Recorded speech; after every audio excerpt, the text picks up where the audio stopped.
শুক্রবার দুপুরে নিজের ভেরিফাইড ফেসবুক পেজে নুসরাত ফারিয়া একসাথে 3টি দুঃসংবাদ দেন। প্রথম দুঃসংবাদ হলো তিনি বর্তমানে গুরুতর অসুস্থ। অভিনেত্রীর দ্বিতীয় দুঃসংবাদ হলো চিকিৎসকের নিবিড় পর্যবেক্ষণে থাকায় ফোন ব্যবহারের ওপর কড়াকড়ি নিষেধাজ্ঞা রয়েছে তার।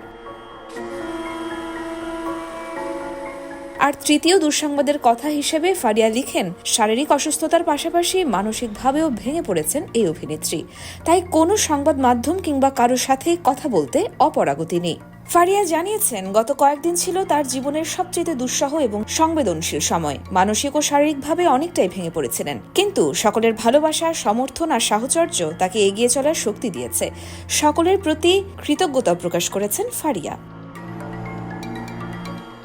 এবং পোস্টে ফারিয়া লিখেন, বিশেষভাবে ধন্যবাদ জানাতে চান সাংবাদিক ও গণমাধ্যমের বন্ধুদের, যাদের মানবিকতা ও ইতিবাচক ভূমিকাটি এই সময় তার জন্য ছিল অত্যন্ত প্রয়োজনীয় ও অনুপ্রেরণামূলক।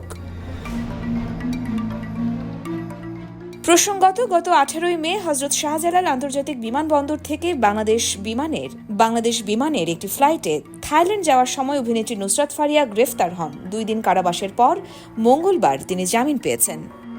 ইয়র্মা শায়ের জাহান, দেশকাল নিউজ।